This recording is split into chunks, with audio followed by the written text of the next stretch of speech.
పౌండ్రకుని యొక్క మూర్ఖత్వాన్ని వ్యంగ్యంగా బయటపెట్టే ఈ పద్యాన్ని వినండి. ఇక్కడ పౌండ్ర భూపతి వివేక విహీనత చేవ ఎక్కడా, ఇక్కడ పౌండ్ర భూపతి వివేక విహీనత చేవ ఎక్కడా, ఎక్కడి వాసుదేవుడు ఇలా నేనొకరుండన వాసుదేవుడం,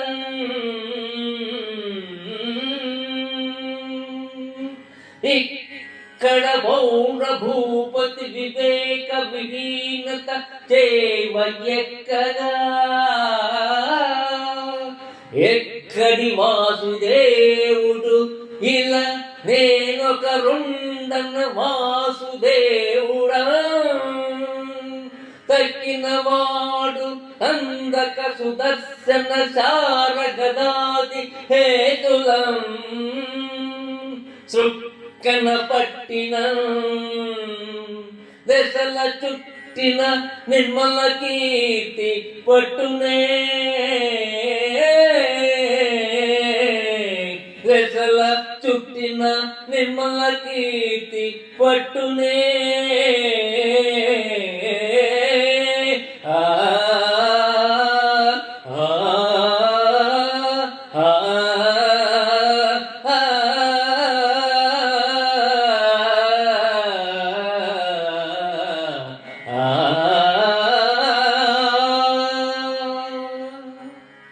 నందకము, సుదర్శనము, శారము, గద ఇవి శ్రీకృష్ణునికి ఉన్నాయని చెప్పి తనిఖీ చేయించుకున్నవాడు పౌండ్రకుడు.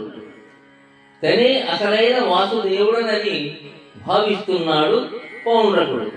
కానీ నిజమైన వాసుదేవుడు శ్రీకృష్ణుడే. ఇది లోకమంతా తెలుసు. ఆ సంగతి ఆ సభలో ఉన్నవారికి తెలుసు. పాఠకులుగా మనకు కూడా తెలుసు. తెలియనిదల్లా పౌండ్రకునికి ఒక్కనికే. వాసుదేవుడు ఇలలో ఒక్కడే ఉన్నాడు.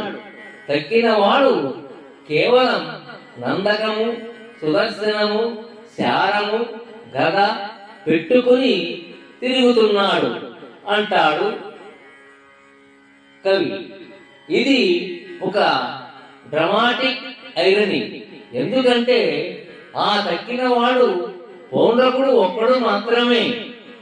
నాచన సోమనాథుని ఉత్తర హరివంశంలో ఉన్నది హరితత్వమా, హరిహర తత్వమా, లేక అద్వైతమా?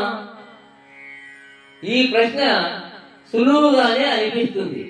హరితత్వమే కదా ఈ కావ్యంలో ఆద్యంతము విస్తరించి ఉన్నది అనిపిస్తుంది. ఇందులో ప్రతి కథ శ్రీకృష్ణుని గురించే. ఇతడు రాక్షస సంహారం చేసి లోక కళ్యాణం చేయడమే కథావస్తువు. కృష్ణుడు హరి అవతారం కావున ఇందులో ఉన్నది హరితత్వమే. కవి సామ్రాట్టు విశ్వనాథ సత్యనారాయణ గారు ఒకడు నాచన సోమన్న అన్న పుస్తకాన్ని రాశారు. సోమన స్థాపించాలనుకున్న విషయం విష్ణువు యొక్క పరమస్థితి అని ప్రతిపాదించారు. వీరు నరకాసురుని కథ గురించి జ్యోతిష పరంగాను మరియు ఖగోళ శాస్త్ర పరంగాను ఇచ్చిన వివరణ చాలా ఆసక్తికరంగా ఉంటుంది. నరకుడు భూమి నుంచి విడిపోయిన ఒక గోళమని, అది భూమికి దగ్గరగా వచ్చి దాన్ని నాశనం చేసే ప్రమాదం ఏర్పడినప్పుడు కాలస్వరూపుడైన విష్ణువు దాన్ని ఛిన్నాభిన్నం చేయడమే నరకాసుర వధ అని వివరించారు. అలాగని ప్రతి కథ అలా సంకేతాత్మకమని కాదు. ఈ వివరణ విశ్వనాథ వారి స్వకపోల కల్పితమే కానీ సోమనాథుని యొక్క ప్రతిపాదన మాత్రం కాదు. లోనారసి చూసిన వారికి హరిహర తత్వము సోమనాథుడు ప్రబోధిస్తున్నాడా అనిపిస్తుంది. సోమన తిక్కన వారసత్వాన్ని అందిపుచ్చుకొని తన కావ్యాన్ని హరిహరనాథునికి అంకితం ఇచ్చాడు.